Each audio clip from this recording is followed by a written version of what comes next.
All right, 3 o'clock. We will keep the synopsis brief. If you missed anything, Odyssey.com rewind. So from the Michigan side of things, incredible game. Do you have any doubt now you're winning the Natty? I mean, I picked Bama. I gave you what I think was a comprehensive handicap on the game. Yep, I was right. And you're going to drill UW. I just want to know where you're at with it.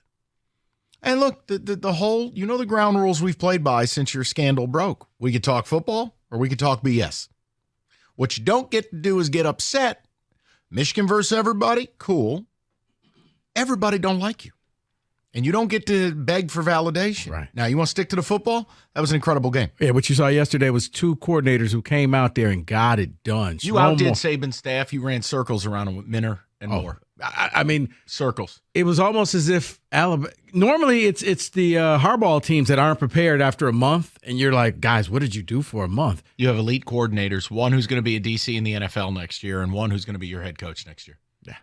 Yeah, seriously. I mean, the defense that they were, the blitz packages that Mentor was bringing was like, this is brilliant. They also they did a great job of mixing coverage and mixing looks and getting Milroe to think he was seeing something that he wasn't seeing. And it's like, nice 2-yard check down, moron. Well, see, just kidding. I was talking like Michigan's touchdowns, like the one where you got the Bama players like, wait, I thought you had him. No, I thought you had him. Well, he's wide open over there. Somebody had to have him. Right. And all smarm aside, that's film study. You can see the miscommunications by Bama that have plagued them all year. It's a lot like what Rico's team does with Shanahan, the pre-snap candy. Getting people to not pass off the right route to the right player. Two guys going with the same player, leaving someone like Corum uncovered. Like, it was brilliant. It was beautiful. And there's a toughness about this team. Like I've said it, I don't have to agree with how you arrived at this toughness, which is playing the victim when you're cheaters. But it is your extra weapon. It's your superpower. You're unbreakable. You're united. You're aggrieved, which is hilarious. Yeah. But once again, that's the off the field stuff. So let's just stick on the field. But the off the field stuff benefits them on the field in this regard. They are unbreakable. They are unbreakable because to me, they show that they are an elite team this year. When you overcome so many mistakes on special teams that they had, that was enough to bury a lot of teams, especially when you're going up against Alabama. And the first play of the game is an interception. Oh, wait, his toe was out of bounds or his heel was out of bounds. But I thought that set a tone where all of a sudden now you muffed not one but two punts. You had the bad extra point. A lot of teams would have collapsed. Michigan rallied. They shook it off and said, okay, look at that scoreboard. We're still in this game. Let's go win this. David, don't lie. When they muffed that second punt at like the 1-inch yard line, did your heart stop? It did. That was I said we just lost. Dave, do you know how many times that ball just bounds into the end zone? Correct. That thing checked up like he hit a 9-iron. I'm like, oh, man, did they get lucky? Which, once again, I'll never understand. Why do you even try to catch the ball? Thank you. That's what I was yelling at the TV. For the same reason Bama's kick returner kept returning kicks to the 12. Fair catch, take it at the 25. Hey. I don't ever want to see a kick return again in football. Just give me the ball. Everybody thinks they're Devin Hester. No, you're not. Okay? Just fair. Put your heels at the 10, wave your arm, and let it go over your head. And for the Lions, I mean, it goes without saying. Yes, league absolutely boned them. But, and again, I'm pissed. But if your coach is going to do the analytics thing, going for 2 originally, right move, about a 2.5% advantage. Going forward from the 8, after you got screwed, almost a 15% negative outcome to winning. Can't do it. From the 4, it was almost 6%. Can't do it. Like, I get it. You went for 2 and the league effed you sideways. Yup. And I don't know why it keeps happening to us. I don't know what the deal is. I hate these officials. I hate that the NFL won't fix it. I hate it. It's just like college football and the NCAA not fixing certain other things, like NIL or conference realignment nonsense. That wasn't even a dig at Michigan. My whole point is, it's this thing. Your officiating blows. Look, if Roger Goodell, who I understand, has to be a meat shield for the owners, but he made $52 million last year. You can't find me a couple dozen officials that I can pay enough money that you're not going to be a school principal or a driver's ed teacher or a lawyer or an orthodontist in the offseason. Just pay these guys. Yeah. Make it hyper-competitive. And if you screw up, you get launched out of a cannon. Yeah. This Brad or Chad Allen, he shouldn't work again. Oh, just kidding. You're on America's Game of the Week, Steelers-Ravens. That's bull. It is bull, because now my team's going to lose. Oh, go to hell. See, I don't even think care about you. You're in the national title game. Shut up. David, I don't think it's the game of the week. I think that game, they actually got put to one of the worst games because Baltimore has nothing to play for. Okay, I just meant it was national TV on a Saturday. No, but I'm saying. He should have a job is the point, right? Right. But it's not like it's one of those games where the winner goes to the playoffs. It's like, the Ravens aren't going to even care about this game. So you know what? Go sit at the little kids' table. But do we take a positive out of the Lions game that, you know what? They lost. They got screwed. They won, but they lost. They can make the NFC title game, can't they? Who's Philly? Who's Dallas? Yeah, sure, I get it. They're going to run into Frisco in San Francisco, and I don't think you're going to have a fun afternoon. But guess what? If you can get to that game, right, you're a threat, right? You can. I mean, Philly, I think, is the team that you want to play. I don't know what I'm watching when I look at that team. And it just, that's the hate to see it. There's that giant coming out of you. Hey, let me tell you something. On a knee. Just clutching the couch on a knee as old graybeard Mason Crosby goes to kick this field goal. I go, if this SOB makes this, I'm going to break something.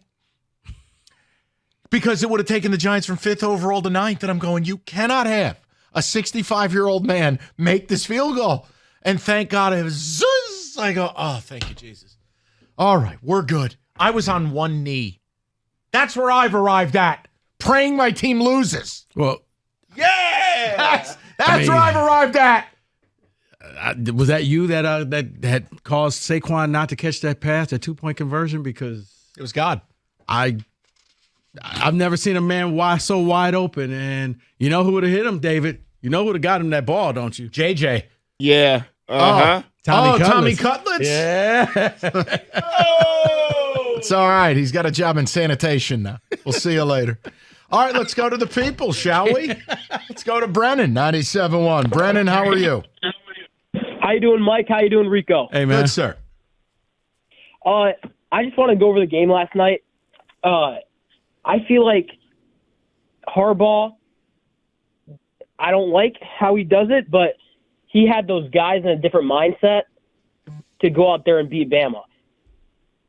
That early pick, that wasn't a pick, that really helped the momentum for Michigan to progress and get back on their feet so they could go down there and score. But Harbaugh did something, I don't know what it is, but he prepared those guys to beat a tough team, not one of the best teams in the Saban era, but a really tough team. Brennan, you know what he did. You got to listen. It's what I've said. I don't have to like how you've arrived at it, and frankly, it's laughable. But its impact is undeniable. He told them that they are being persecuted. He told them that they are the aggrieved. He told them that he is the victim. And he has turned the world into a villain. And what it has done is galvanize that room of 85 players and coaches. And it is your secret weapon because you are a together, aggrieved, angry, motivated team. And I think the players know. I think there's an element of we got to win this for Jim. We got to win this for Coach. Both because we love him and he's wacky and because he's gone. And I'm telling you, it's why you're going to win the national title. It is your single biggest weapon. You can't be broken. It doesn't matter what happens in these games. You will not be broken. I agree. I feel like from JJ's standpoint, he looked really nervous in the pocket that the first few possessions because that Bama D-line did look pretty dominant. Obviously, the O-line stopped them a good amount of times, but I feel like JJ was really nervous in the pocket, wasn't looking downfield too much. That's why it took them a sec to get their offense on their feet. But I just feel like JJ started off really rocky and then completed some passes, had that long drive that ended up, I don't remember who scored, but that long touchdown drive And Oh, one of the biggest plays he made was on Donovan Edwards' horrific backwards pass where he one-handed it and saved that from being a game-changing disaster. Yep. And then the other thing is, look, Bama guy tipped the pass, but he tipped it just enough. But that was that one JJ got away with it because a ball gets tipped in the air 9 times out of 10, 2 Bama defenders waiting there to pick it off. Yep. Roman Wilson made an incredible adjustment to the ball, but you got very fortunate there. Like guys, you know where I stand with JJ. He's got a lot of talent, but this whole first-round pick stuff I don't get. Sorry. Like, you need to come back to school, young man, and throw about 500 passes and be the guy. You know what? Watch Ewers and watch Penix. You got to be the guy the team leans on. Mm-hmm. I need 35 throws from you. He's in an unbelievable situation where. And you know what else he needs to do? He needs to pick up the phone and maybe get a couple wide receivers to come transfer into Michigan. Give him some help. Because Roman Wilson doesn't put fear in anybody. He's a good slot player. Right, he is. And I like the tight ends. You don't have that Xavier Worthy deep threat guy that it's like, oh my God, we got to lock this guy up. But does he flash ability that translates to Sunday? Like when he was on the edge and he made that great throw to Cornelius Johnson? Yeah. Oh, the ability's there. But plenty of guys have the ability, but don't warrant being a first-round pick on it. Yeah. But he's a good player. He's a good college player. But if I'm him, I'd probably come back. But what if you're a late first-round pick and a better team takes you? Well, then maybe you go. I'm just telling you. But if you come back, I'm quite sure you're going to get a pretty nice NIL package, which will allow you to come back and probably make more money than you would make as a late first-round pick. I'd have to check, but if you win a national title, you're the QB at Michigan, you come back, I mean, that's probably what, 2.5? If you win a national title, you should probably leave because I equate that to the whole Matt Campbell thing. When your stock is so high. Okay, first of all, F that guy. No. Because I don't think I've ever won a bet on Iowa State. Nice performance against Memphis, Matt. Okay. Maybe brim that stovepipe hat of yours a little more, you bum. A little too soon to bring up you Iowa blank-faced State bum. I provided executive pizza party here at work. We were having a great time hitting games. You didn't take the Tigers? I hate you. No. Too soon, Rico. Too soon. That caused a lot of stress while you were doing whatever you were doing out in paradise. They helped. I won money. Good. Go Tigers. That's. God, Shout out Brad Salem. I think I broke my mic. I think you did too. All right, we're back. Sorry, we're good. Is it? You should probably go see a doctor about that, Mike. Check 1, 2. Check.